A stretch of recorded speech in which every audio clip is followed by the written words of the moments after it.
Hey guys, in the free online coaching classes for the JAM examination lecture series இருக்கும் and ஒரு பெரிய gap விட்டேன் video மேக்கிங்கில். ஏன்னா நிறையா பர்சனல் ஒர்க்ஸ் வந்துச்சு. Okay, so from now I will try to do regular videos. So for geomorphology structural geology நிறைய headings cover பண்ணியிருக்கேன். ஸோ இப்போலேருந்து எக்கனாமிக் ஜியாலஜி கவர் பண்ணலான்னு பார்க்குறேன். அண்ட் இன்னைக்கு பார்க்க போகிறது என்ன அப்படின்னா lecture 22 which is the history of economic geology. So economic ஜியாலஜியோட ஹிஸ்ட்ரி பற்றி பேசலாம் ஆசைப்படுறேன். அண்ட் இதுக்கு நான் ரெஃபர் பண்ண புக்ஸ் என்னன்னு பார்த்தீங்கன்னா economic mineral deposits by Bateman and mineral deposits by Lindgren. Welcome to my channel Success Guru and myself Panchanadhan, and let's get into the heading. So actually what is economic geology? So economic geology that deals with the material of mineral kingdom that man takes from the earth for his need of life and comfort. So மனுஷன் பூமியிலேருந்து தன்னோட தேவைக்காகவும் தன்னோட வசதிக்காகவும் எதெல்லாம் வெட்டி எடுக்கிறானோ அதெல்லாமே பொதுவாக economic minerals கீழே கொண்டு வந்துடலாம். So that is what elaborate ஒரு ஷார்ட் எக்கனாமிக் ஜியாலஜி டெஃபினேஷன். ஓகேவா, ஷார்ட் எக்கனாமிக் ஜியாலஜி டெஃபினேஷன் வச்சுக்கலாம். ஸோ ஏன் இது முக்கியம் அப்படின்னு பார்த்தீங்கன்னா the search for them give rises to voyages of discovery and settlement of new lands, and not only that, their ownership has resulted in commercial or political supremacy or has caused strife and war. So ஒரு economic mineral deposits அப்படிங்கிறது எவ்வளோ முக்கியம் அப்படின்னா அதை தேடி தான் நிறையா பிரயாணங்கள் ஏற்பட்டாங்க இல்லையா. ஸோ voyages சொல்லுவாங்க இல்லையா, கப்பல் பிரயாணம் ஒரு நாட்டில் இன்னொரு தேடி போகுது. ஸோ அப்படி தான் கொலம்பஸ் வந்து அமெரிக்காவுக்கு போனார் in search of mineral deposits. So அப்படி தான் கதையெல்லாம் சொல்கிறாங்க. ஸோ அது மட்டும் இல்லாமல் ஒரு மினரல் டெபாசிட் ஓனர்ஷிப் எவ்வளோக்கு முக்கியம் அப்படின்னா அந்த ஓனருக்கு மிகப்பெரிய பவரை கொடுக்குது. எதுலன்னா பொலிட்டிக்கல்லையும் எக்கனாமிக்காகவும் பெரிய ஆள்னு சொல்கிறாங்க. ஸோ எப்படி ஒரு எக்ஸாம்பிள் சொல்கிறேன். ஸோ லெஃப்ட் ஹேண்ட் சைடில் பார்த்தீங்கன்னா that is John D Rockefeller, and he is considered to be the wealthiest American of all time and one of the richest person in the modern history. So இந்த modern ஹிஸ்ட்ரியில் மிகப்பெரிய பணக்காரர்களில் ஒருத்தரான John D Rockefeller அப்படிங்கிறவர். And இவர் தான் அமெரிக்காலே மிக பணக்காரர். இவரோட மெயின் சோர்ஸ் ஆஃப் இன்கம் என்னன்னு கேட்டிங்கன்னா that is hydrocarbon, petroleum சொல்கிறோம் இல்லையா. ஸோ அதோட எக்ஸ்ப்ளோரேஷன் அண்ட் எக்ஸ்ப்ளாய்டேஷன் அண்ட் செல்லிங்கில் தான் இவர் சம்பாதிக்க ஆரம்பிச்சார். அந்த ரைட் சைடில் பார்த்தீங்கன்னா that is Mir Osman Ali Khan, and அவர் தான் பார்த்தீங்கன்னா இந்தியாவோட ஹிஸ்ட்ரியிலேயே மிகப்பெரிய பணக்காரர். அண்ட் அவர் வந்து last Nizam of Hyderabad. And இவரோட மெயின் வருமானம் எதுன்னு பார்த்தீங்கன்னா ஒரு கோல்கொண்டா மைன்ஸ்லேருந்து, அந்த கோல்கொண்டா மைன்ஸ் எதை டீல் பண்ணுது அப்படின்னா டைமண்ட்ஸ். உலகத்திலேயே டைமண்ட் மைனிங் அவர் வாழ்ந்த காலத்தில் நடந்தது வந்து கோல்கொண்டா மைன்ஸ் மட்டும்தான். ஸோ அவர் வந்து அவரோட மிகப்பெரிய என்ன சொல்கிறது செல்வத்துக்கு காரணம் அந்த டைமண்ட் மைன்ஸ் தான். ஸோ பார்த்தீங்கன்னா ஒரு எக்கனாமிக் மினரல் டெபாசிட்டோட ஓனர்ஷிப்பு அவங்களை எவ்வளோ பெரிய ஆளாக, அதாவது உலகத்திலேயே மிகப்பெரிய பணக்காரர்கள் பட்டியலே வச்சிருக்காங்க கொண்டு போயிருக்கு. ஸோ பார்த்துக்கங்க எக்கனாமிக் ஜியாலஜி அப்படிங்கிறது எவ்வளவு முக்கியம் அப்படிங்கிற சொல்லிட்டு அந்த எக்ஸாம்பிள் வச்சுருக்கேன். ஸோ எப்படி இந்த பாடம் வளர்ந்துச்சுன்னு கேட்டிங்கன்னா இந்த மினரல் தேடுறதுக்கான இந்த மினரல் தேடி இருப்பாங்க இல்லையா. ஸோ அப்போ தேடும்போது நிறையா ஐடியாஸ் அண்ட் கான்செப்ட்ஸ் உருவாயிருக்கும். அது எதுக்காகனா அந்த டிஸ்ட்ரிபியூஷன் எப்படி இருக்குது, அதோட கேரக்டர் எப்படி இருக்குது, எப்படி அக்கர் ஆயிருக்கு மினரல் டெபாசிட்ஸ், இதெல்லாம் தெரிஞ்சு டெவலப் பண்ணி தான் எக்கனாமிக் மினரல் டெபாசிட்ஸ் அப்படிங்கிற கான்செப்டே உருவாச்சு அப்படிங்கிறாங்க. So in search of mineral we find out so many things and we recorded it and that forms the mineral deposit அப்படிங்கிற கான்செப்ட் உருவாச்சுங்கிறாங்க. அண்ட் இதுக்கும் ஜியாலஜிக்கு என்ன மாதிரி சம்பந்தம் பார்த்தீங்கன்னா as the great attention was paid to the rock that encloses the world deposits to decipher their character, structure and origin and to the landform developed upon the rock. So ஒரு mineral deposit டேரெக்டாக அப்படியே இருக்காது, ஏதோ rock உள்ள தான் இருக்கும். So ஒரு ராக்ல ஒரு மினரல் டெபாசிட் இருந்துச்சு அப்படின்னா இந்த ராக்கோட கேரக்டர் எப்படி இருக்கும், அதோட ஸ்ட்ரக்சர் எப்படி இருக்கும், அண்ட் அதுக்கு மேலே உருவான லேண்ட்ஃபார்ம் எப்படி இருக்கும் அப்படிங்கிறத படிக்கிறதுனால தான் ஜியாலஜிங்கிற சப்ஜெக்டே உருவாச்சு. ப்ளஸ் அதோடு இல்லாமல் இப்போ இன்னைக்கு தேதியில் எக்கனாமிக் ஜியாலஜி அப்படிங்கிறது எப்படி ஸ்ட்ராட்டிகிராஃபி ஸ்ட்ரக்சரல் ஜியாலஜி படிக்கிறீங்களோ அது மாதிரி தனி சப்ஜெக்டாக வளர்ந்துருக்கு அப்படின்னு மாதிரி சொல்கிறாங்க. அண்ட் இதில் முக்கியமான ஸ்டேட்மெண்ட் சொல்லணும் என்னன்னா சிகே லைத்துங்கிற சொல்லியிருக்காரு. என்னன்னா ஒரு மினரல் இண்டஸ்ட்ரியோட ஃபியூச்சரே எது வச்சிருக்கு அப்படின்னா அந்த மினரல் சப்ளை வச்சிருக்கு. அந்த மினரல் இண்டஸ்ட்ரியோட ஃபியூச்சர் தான் ஒரு நேஷனோட எக்கனாமியே சார்ந்திருக்கு அப்படிங்கிறாங்க. ஸோ ஒரு நேட்டில் ஒரு தேசத்தில் மினரல் இண்டஸ்ட்ரி பெரிய லெவலில் வளர்ந்துருந்துச்சு அப்படின்னா அந்த நேஷனோட எக்கனாமி பெருசாக வளர்ந்துருக்கும் அப்படிங்கிறத 1900s சொல்லியிருக்காரு இவர் சிகே லைத்துங்கிறது. ஸோ அப்பயே எக்கனாமிக் ஜியாலஜியோட இம்பார்ட்டன்ஸ் பற்றி இவர் தான் பேசியிருக்காரு. ஸோ அது சொல்கிறதுக்காக தான் வச்சுருந்தேன். ஓகேவா. ஸோ ஒரு சுருக்கமான ஷார்ட் ஹிஸ்ட்ரியை பார்ப்போம் அப்படின்னா எப்படி இந்த எக்கனாமிக் மினரல் டெபாசிட்ஸ் அப்படிங்கிறது வளர்ந்துருக்குதுன்னு. ஸோ முதல்ல மனுஷன் வெட்டி எடுத்த பொருள் என்னன்னு பார்த்தீங்கன்னா தெரியும் உங்களுக்கு என்னென்ன. ஸோ இந்த soap stone, quartzite, flint, lime stone இந்த மாதிரி பொருட்கள் தான் முதல்ல மனுஷன் எடுத்தான். எதுக்காக எடுத்தான்னா அதை வச்சு வெப்பன்ஸோ டூல்ஸோ உட்டன்சில்ஸோ செய்யலாம், அதுக்காக தான் எடுத்திருக்கான். அண்டு மனுஷன் முதல்ல எடுத்த மைனிங் எதுன்னு பார்த்தீங்கன்னா அது வந்து கிளேன்னு சொல்கிறாங்க. அந்த கிளே எதுக்கு எடுத்தான் அப்படின்னா பாட்ரிஸ் செய்கிறதுக்கும் பிரிக்ஸ் செய்கிறதுக்கும் எடுத்தானா. ஸோ அதுதான் முதல்ல மனுஷன் தோண்டி எடுத்த ஒரு மைன் வச்சுக்கலாம். அண்டு அப்போ மட்டும் இல்லை, இன்னைக்கு வரைக்கும் தொடர்ந்து நடந்துருக்கு இல்லையா அந்த கிளே மைனிங் அப்படிங்கிறது. ஸோ அதுதான் ஆரம்ப காலத்துக்கு கண்டினியூஸாக டெவலப் நடந்துகிட்டே இருக்குது இந்த கிளே மைனிங் அப்படிங்கிறது. ஸோ இதுதான் மனுஷன் ஃபஸ்ட்டு வெட்டி எடுத்ததாக ரெக்கார்டு இருக்குது. அண்ட் பார்த்தீங்கன்னா இது வந்து மொரேக்கோவில் இருக்கிற ஒரு கார்விங்ஸு. இது வந்து பேர்ன்டு கிளே ஃபிகர். இது எப்போ உருவாயிருக்கு அப்படின்னா ஆர்கனைஷியன் அப்படிங்கிற டைத்தில் உருவாயிருக்கு, விச் இஸ் 30,000 to 20,000 பிசி அப்படிங்கிற டயத்துலேயே களிமண்ணில் இது மாதிரி கார்விங்ஸ் வரைஞ்சி செஞ்சு வச்சிருக்காங்க. எங்கே கிடச்சதுன்னா மொரேக்கால் கிடச்சிருக்கு. இதுதான் ஓல்டஸ்ட் ரெக்கார்ட் ஹியூமன் ஹிஸ்ட்ரியில். இது முன்னாடி இருக்கிறது இல்லாமல், அதாவது அழிஞ்சு போயிருக்கலாம், பட் கையில் ரெக்கார்டு இல்லை. பட் இதுதான் ப்ரிசர்வ்டு ரெக்கார்டு அப்படிங்கிறாங்க. ஓகேவா? அண்ட் இது பார்த்தீங்கன்னா தெரியும் உங்களுக்கு, பிரமிடு. இதுக்கு பேர் வந்து கீசா, பிரமிட் ஆஃப் கீசா. இது செய்யும்போது, அதாவது இது கட்டும்போது, இந்த எக்ஸ்ட்ராக்ஷன் இண்டஸ்ட்ரிங்கிறது ஒரு மிக பெருசாக வளர்ந்துருக்குங்கிறாங்க. எதை சொல்கிறாங்க அப்படின்னு பார்த்தீங்கன்னா, இந்த பிரமிடை கட்டுறதுக்கு கிட்டத்தட்ட 23 லட்சம் பிளாக்ஸ் தேவையாம். அண்ட் ஒவ்வொரு பிளாக்கோட சைஸும் பார்த்தீங்கன்னா 2.5 டன் வரைக்கும் சைஸ், ஆவரேஜ் சைஸ் இருக்குமா. ஸோ அவ்வளோ லட்சம் கல், அவ்வளோ ஒவ்வொன்றும் அவ்வளோ சைஸில் எடுக்கணும் அப்படின்னா அது எவ்வளோ பெரிய ஒரு குவாரி அல்லது மைன்னு சொல்லுவாங்க, அவ்வளோ பெருசுக்கு இருக்கும் இல்லையா. ஸோ அவ்வளோவுக்கு வளர்ந்துருக்கு. அவ்வளோ அப்பயே அந்த ரேட்லேயே அவ்வளோ பெருசுக்கு பண்ணியிருக்காங்க அப்படிங்கிற மாதிரி மென்ஷன் பண்ணுறாங்க. இது ஒரு எக்ஸாம்பிளாக வச்சு. ஓகேவா?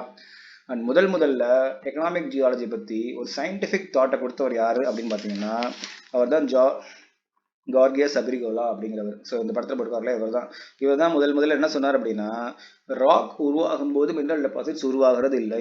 அந்த ராக் உருவானதுக்கப்புறம் கிரவுண்ட் வாட்டர் அல்லது வேறு ஏதாவது ஹாட்டான வாட்டர் க்ரஸ்ட்டில் மூவ் ஆகுது இல்லையா, அதோட மூவ்மெண்ட்னால தான் மினரல் டெபாசிட்ஸ் உருவாயிருக்கு அப்படிங்கிறத முதல்ல சொன்னவர் இவர் தான். அண்ட் இவர் முன்னாடி என்ன சொன்னாங்க அப்படின்னா, எப்போ ராக் உருவாச்சோ அப்பயும் மினரல் டெபாசிட்ஸ் உருவாயிருக்கும் அப்படிங்கிற கான்செப்டில் தான் எல்லாரும் இருந்தாங்க.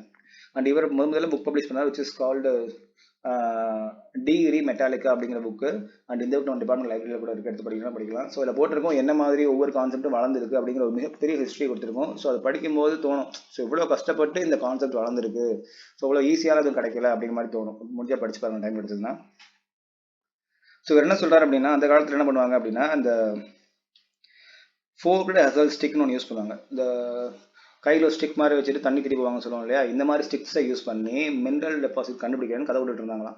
ஸோ அதெல்லாம் கட்டுக்கதை, இதை வச்சு ஒன்றும் பண்ண முடியாதுன்னு முதல்ல சொன்னவர் இவர் தான். அண்ட் இவரோட ஐடியாஸ் அண்ட் கான்செப்ட்ஸ் தான் பிற்காலத்தில் வந்து எக்கனாமிக் ஜியாலஜிஸ்டில் வந்து ஏகப்பட்ட நியூ கான்செப்ட்ஸுக்கு ஃபவுண்டேஷனாக இருந்திருக்கு. அதாவது இவரை ஃபாலோ பண்ணவங்க, இவர் சொன்னது அக்செப்ட் பண்ணவங்க தான் இப்போ கரண்ட்லி ஆக்டிவ் அல்லது ஒத்துக்கப்பட்ட நிறையா கான்செப்ட்ஸை பேஸாக வச்சு சொன்னவங்க. ஓகேவா? ஸோ இப்படி தான் வந்திருக்கு. ஸோ சொல்கிறதுக்கு மட்டும் 2 விஷயம் பேசணும். ஒன்று வந்து நெப்டியூனிஸ் ஸ்கூல் ஆஃப் தாட், இன்னொன்று ப்ளூட்டானிக் ஸ்கூல் ஆஃப் தாட். ஸோ இந்த 2 தாட்ஸ் நடந்திருக்கு. எப்போனா 1700s ரொம்ப டாமினெண்ட்டாக இருந்த 2 school of thoughts. School of தாட்னா ஒன்றும் இல்லை, அந்த கான்செப்டை ஃபாலோ பண்ணி அப்படியே அதை தான் உண்மையை நம்புறவங்க ஒரு செட்டு, இல்லை இது கிடையாது வேற இன்னொன்று சொல்கிறது இன்னொரு set. So first school of thought propose பண்ணவர் வந்து அப்ரஹாம் ஜி வென்னர் அப்படிங்கிறவர்.